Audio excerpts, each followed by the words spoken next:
Hey, Season 3 of Divines has finally started, and we're going back to familiar territory with a brand new Deluxe, the third Deluxe in the continuity of the series. And naturally, that begs the question, who is going to be the winner of this Deluxe?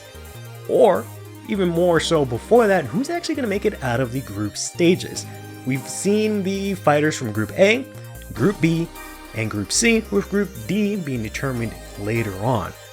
So today I'd like to obviously throw my hat into the ring and try and figure out who's gonna make it.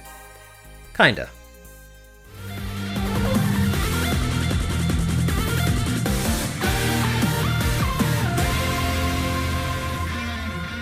So just to quickly sum up, maybe not as quickly as the anime did, because they went at like a breakneck speed, but just to quickly sum up the format for this tournament, we have a total of 16 fighters, and they'll be split up into 4 different groups. So that's a total of 4 groups, 4 fighters within those groups. Those 4 fighters within those groups will all fight each other. They'll have a chance to fight each person in that group at least once. Once that is finally done, once all those rounds are done, they will take the top 2 players from each group, and those will advance into a single elimination tournament. In the case of a draw, we have a lucky draw where basically if the score is tied for a group, then they'll randomly pick one of them and those will advance. The anime did this very interestingly using Group C, which we'll get back to in a moment, so that's probably how that bracket's probably going to end up, or that part of the bracket's going to end up, but we'll see. And then finally we have the, final elimination tournament here where we have our top 8 players and they'll just compete single elimination. Whoever makes it to the end is going to be the winner of the third Deluxe. And what I'd like to do in this video is try to determine who these 8 fighters will be that will merge out of these 4 groups. So I say 4 groups, but of course we only know what fighters are in these first 3 groups. We don't know what fighters will be in this group, which I think is very important to figuring out who's actually going to advance. It's pretty obvious to most of us that Michiru is going to be in that group, and he's probably going to advance from that group, with whoever the other person being the main point of contention for who is actually going to make it into this final tournament. But we'll touch on that in a bit. So we'll talk about the first groups before we get into the mysterious group D. But we can kind of take a look at the very first Deluxe and see how that, was structured, and you'll kind of figure out why I'm having so much trouble figuring out who's actually going to make it. Because in the first Deluxe, it was actually super easy to figure out how this tournament was going to advance, right? The only real one that was kind of up in the air were groups A and C. Group A is because we had 3 new characters, right?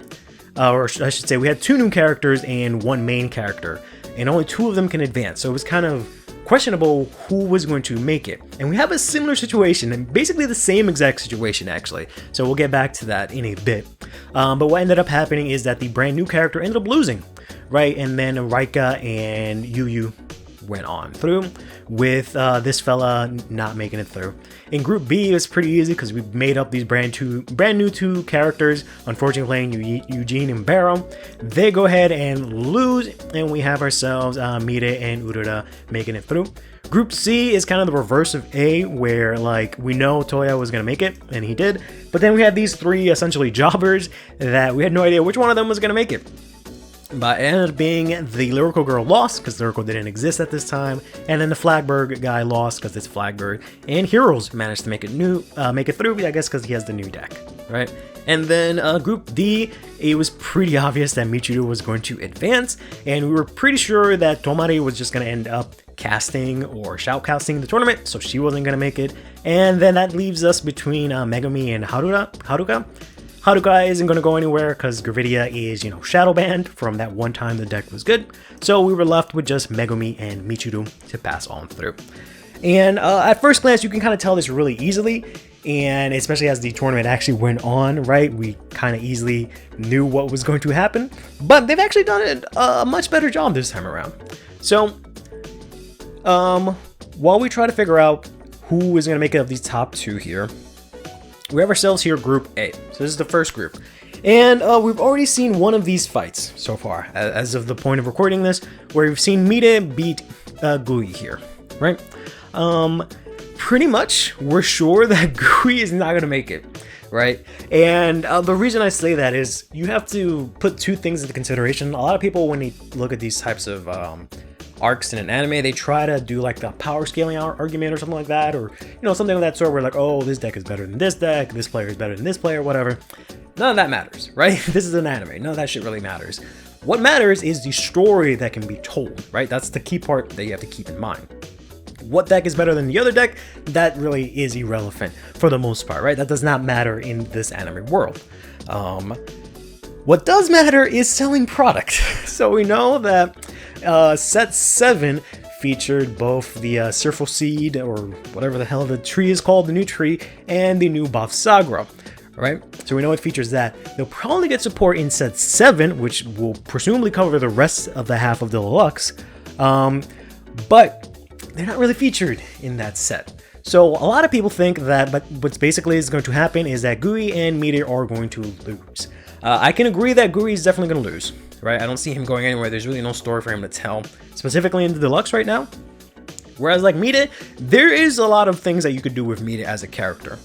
The only reason people assume these two will pass on is because, one now is she's like the brand mascot at this point. She's the merchandise seller, right? She's a very important character to the plot. Granted, the plot of this season is kind of like up in the air because there's no real cohesive thing other than that there's a tournament and that's kind of it, but there's really nothing that drives any of these characters. Most of these characters, aside from like, I would like to win the tournament, not for like any reason specifically, right? There's not like, I have to win to get my grandpa's soul or whatever. It's just, it would be cool to top this tournament, and that's kind of it, which is kind of what gives me some issues in trying to figure this out. So people expect now to make it through, and I can kind of agree with that. But then there's Erica. Erica's really interesting because she's a brand new character, technically. We have Liel on Morta, who is probably going to get a new form. We're assuming in here set 7, right? That's kind of what I'm assuming. And there's maybe some stories to tell with this character, but like at the same time, does she really need to win the Deluxe? Does her advancing through the Deluxe really matter a lot for her as a character? I personally don't think so. So I could see a world where she like does a good bout and then she just loses, and we actually get Now and GUI to pass through, or sorry, Now and Mide to pass through. And I feel like we have a lot of potential with Mide because Group D, this mysterious group, we know Michiru is one of them, and the other person, we don't know who it is. I have, the usual two guesses people are guessing is, it could be Danji, who returns, who happens to be Mide's brother. It could be Yu, who finally returns, who happens to have a lot of history with Mide. They even talked about it in the fight that these two characters had, right? Or it could be a brand new character that they can introduce that will either be some sort of like, that's kind of my thought really, is I've narrowed it down. I don't think Danji's coming back. I think it's going to be Yu, or it's going to be some brand new character that is going to be the ultimate plot point, or what actually pushes the plot for this season. Be it because they're a villain or because of whatever. I'm assuming that's maybe the case. Maybe not. So I'm going to go ahead and say actually that, I'm going to go with my stomach and say that, or my gut, I don't know why I said stomach, that it's actually going to be Now and Mide. A bit controversial here, but I'm going to go with that. It's probably going to be Erica, but we'll get into that in a bit. Then we have ourselves here Group B. Now, this is another one that people kind of see pretty easily, where they think Senka's not going anywhere, and they don't think Megumi is going anywhere either, right? They think that Sho, again, new character, Suzune, literally brand new character to this arc, right? She's going to make it on through. That happened with Taizo last time, and he actually didn't make it, right? But also, the series, the creators or whoever, they don't really seem to care too much about Lyrical Monasterio as a nation or anything like that. So we'll keep that in mind. But the thing that's very important is that we have a brand new Bladmire being sort of revealed or sneak peeked. Tease, that's what I'm looking for set 7, which again should encompass either the season 4 or the second half of the Deluxe. We don't know how this is going to play out per se. In that season, that set, we actually know we're getting a brand new Magnolia, right? Along with a new Bladmire and a new Youthberg. We'll talk about Youthberg a bit later. So, by the fact that this is a card game anime and the main thing here is to sell card games, I would be more inclined to think that, you know, Sho and Megumi actually pass through, because we got to sell that product for this brand new two new decks, right? And the set actually, set 7 comes out in Japan the Friday, this Friday of when I'm recording this, which is when episode 4 comes out, right? And we know that the episode 4 is going to be these two together. This is the only deck that hasn't been revealed. I'm sorry, it doesn't come out this Friday. It comes out next Friday, right? So by episode 4, by episode 5, we already have the set being revealed. Released. And we should start getting reveals for set 8 after that, right? So it's possible that, you know, we'll see the new Magnolia in the group stages here, right, in the early stages, and we'll save the new Bladmire for later on, just because of the fact that it's a brand new form of, you know, Bladmire. I feel like they're going to do something special about this card, right? He's just not going to show up and be like, oh yeah, I just have a new Bladmire, but they could very much do that. So here's my thought. Unfortunately, as much as I would like it, Senga's not going to make it. I don't think she's going to make it, right? I feel like there is a lot of story to tell with Megumi. This is her 3rd Deluxe. This is a lot of Megumi Cope, but just bear with me, right? This is her 3rd Deluxe. She made it to the, top 8 the first time. I think she made it to the semis the second time. So I would not be surprised if maybe she either doesn't even qualify this time or actually qualifies again, right? Because she's like a veteran or whatever. And she's our only Blackout member.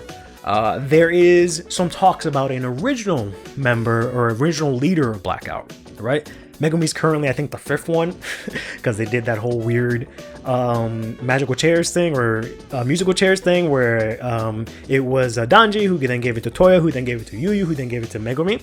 But there was apparently someone even before Danji. So there is some like thoughts that maybe that's actually Kage, the brand new character introduced this season, and having the first Blackout member, or leader I should say, take on the current one. That's a story you can tell. I can see that happening, right? Whether it's not actually Kage and it's actually maybe this new mysterious character, that's also a story you can tell, right? Whether it's actually Yuyu and we have Megumi job to Yuyu again, that's a story you can kind of tell. So I actually think that Sho actually doesn't really have anything he has like no skin in this game, right? He just wants to play Vanguard, and that's it. That's his only story. So like, yeah, Vanguard's fun. I want to play more Vanguard now that I'm not all emo and whatnot. And that's it. And he doesn't really have any like, I don't see any stories with like any of the other characters that can make it into top 8, right? We've already seen him face Akina. We've already seen him face Kyon, right? They can maybe fight again, but spoiler alert, I'm pretty sure Kyon's not going to make it to top 8. So he doesn't really have any connections with like anyone else. So they have to kind of fabricate this. The only ones that he could have had a connection was with Suzune here, who that kind of would have maybe made sense, but they're already in the same group. So what's the point of them having a fight in the group stages and then having another fight in top 8? We'll get into that again in the next pairing. So I don't really see that there. I see some stories with Suzune making it through because she's a new character. They can maybe do some stuff with her and like her whole, whatever her whole feeling is, they can actually develop her as a character. And I see Megumi making it to top 8, having some match where it's just there for the fact of being there and she just loses. So I kind of see the story there, unfortunately. So I'm going to have to go with Megumi and Suzune here. Which is ironic because that's already 4 of the female characters into the top 8. But let's go into Group C. So this is the hardest group here. And it's actually a parallel of the very first Deluxe, right? Because we have here this main character. We have literally Raika again with the same bracket as the main character. And I keep saying bracket, but technically it's the group. And then we have this brand new character that's been introduced for this tournament. Again, in the same bracket. And then Kyon is kind of just there to just take L's, unfortunately. Sorry for all the Kyon fans, myself included. So, yeah, this bracket is stacked. I keep saying bracket. Just when I say bracket right now, I mean group, right? It's stacked. And this is the hardest one to figure out for 2 reasons. There is a lot of stories to tell with Kage making it through. And there's a lot of stories to tell with Raika making it through, right? Because if Yu returns, there's a story there. There's a story of him versus Michiru, right? There's always been this, I don't want to say chemistry, but there's always been that connection between them. So there's a lot that can happen there. He can fight maybe Suzune, right? Because Suzune might maybe act similar to how Raika was originally. So maybe it can be kind of sort of like a mentoring kind of thing. That can maybe happen, right? Kage, I can see a match where, again, if he's supposedly the original leader of Blackout, him and Megami can have a match. He can have maybe his rematch with Akina, which again doesn't make sense because they're in the same bracket. I can see him and Michiru because he has a connection with Michiru, right? So there's a lot you can tell with these 2 characters making it through in the further bracket. There's not really much that you can actually do with Akina, which is the second thing. The story would have been like he gets his win over Kage, but they're in the same group here. So is he just gonna like fight Kage, beat him, and then they're gonna fight again for a 3rd time? Which is probably what's gonna happen, right? I can see that happening, but that's kind of lame, honestly. And like the thing with like Akina is like throughout this entire thing, the entire thing of Dear Days, Dear Days is supposed to come out today, but it hasn't, so I have that on the brain again. Throughout the entire thing of Divines, right? He hasn't really had a reason to play Vanguard, which is kind of what they're getting at this season, which is kind of cool. Hopefully they mature that plot point well. But he never really had a reason to get into the game. Originally, it was just the game that his sister played, and he was kind of like, yeah, that's nice or whatever. He didn't care for it. He only started playing the game because literally it was the only way to save his sister, right? Or heal her. I guess not specifically save because she wasn't like dying, or at least not to his knowledge. That's the only reason he got into the game and got to the point where he is. And he's never actually played the game, or aside from like a few matches where it wasn't like a life or death thing, right? That was all season 1 was, and that was all season 2 was, right? He's maybe played a few games in between there where it's just like, oh yeah, I like playing this with my friends and all. But playing for life or death and playing with your friends is not the same thing as winning the tournament, right? I don't really see personally the story of just, okay, I don't know my reason to play this game, so I'm just gonna win this tournament. Right? Like there's a story, I'm sure there's a story you can tell there, but I'm just not seeing it, and like I don't think it needs to be go that way, right? I feel like there's more to be shown by Akina maybe losing, maybe doing something else outside of this Deluxe, right? There's maybe more where just him being in the Deluxe, like I don't know, right? Like I just don't see the story there. But this is the one where we're assuming the lucky draw is gonna happen. I'm assuming that he's just not gonna make it. Kyomi's just not gonna make it. Akina, I'm assuming just because Bushiroad's boring and they have to have the main character, he's gonna make it through. And then I just don't know what to do with these 2, right? Honestly, Raika, he made it to the he made it 2nd place in the 1st Deluxe, and then he made it 1st place in his 2nd Deluxe. So maybe he just doesn't even fucking qualify this time, even though again they have that whole thing where they could do something with Michiru, but the only way that any of that can happen is if Akina just doesn't make it. Which I think would be really interesting if they actually do something like that, but I don't have faith that Bushiroad will not put their main character in the spotlight. So I'm assuming it's either going to be Akina and Kage or Akina and Raika. Because Kage is another one who, like, there is some value in him passing through, maybe even making it far, right? But they can very easily just not do that. Just because he's been like out of the spotlight for so long. He can do the whole Taizo thing where he like can like be the new character that gets introduced and just gets bodied and doesn't actually advance.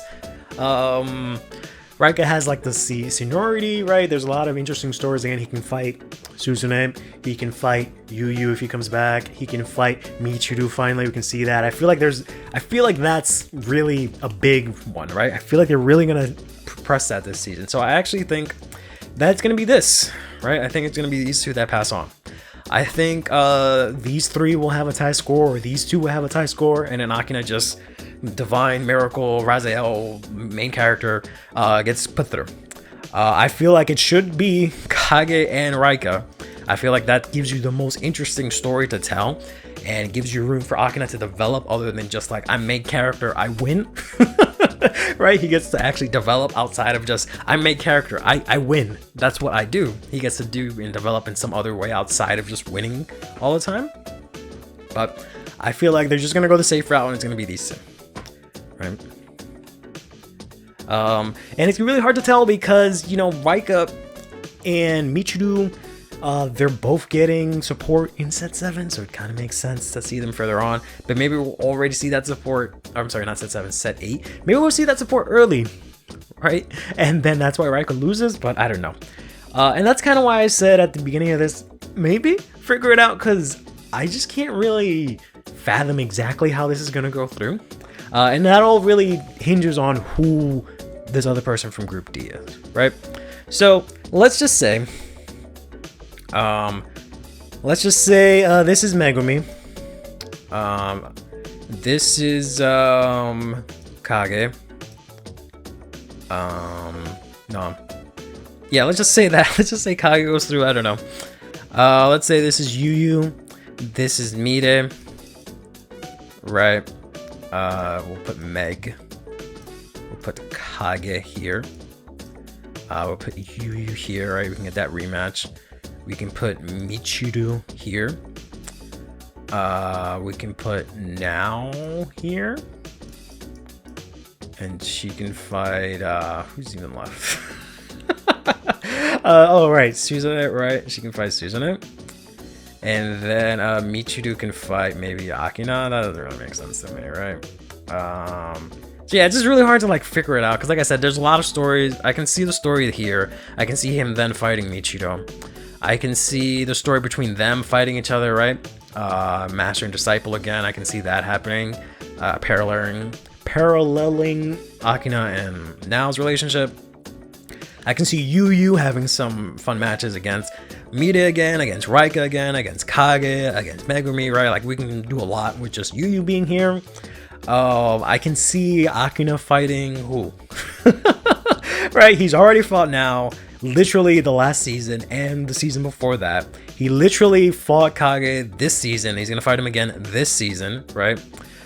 He's never fought Megumi, but like, who gives a shit about Megumi, right? They're not gonna. that's not anything important. He can maybe fight Michiru. He doesn't even know who Michiru is right now. He has no connection here. I don't know.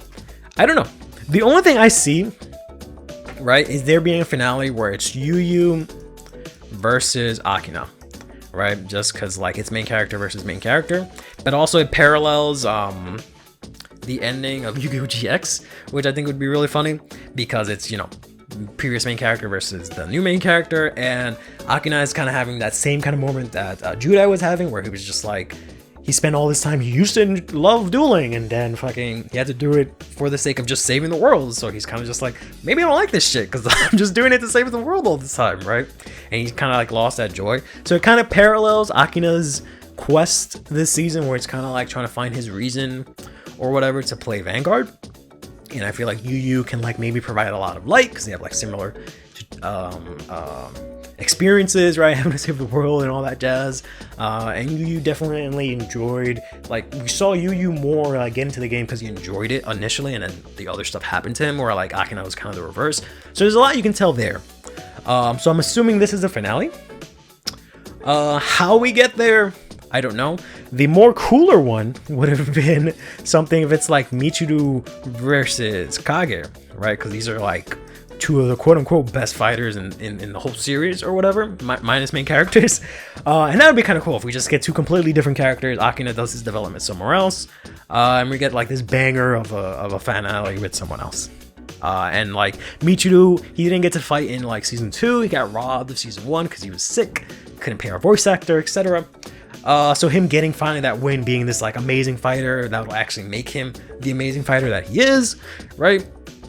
He has this history with Kage, builds up Kage for him to like lose to Akina later, whatever the case may be. So I can see that happening as well. But that'll do it. Basically just my incoherent ramblings on who I think is going to either make it to top 8 in this deluxe or win the whole thing. Let me know what you think in the comments down below. Till next time, take care of yourselves and each other. Play Vanguard and have yourselves a damn good one.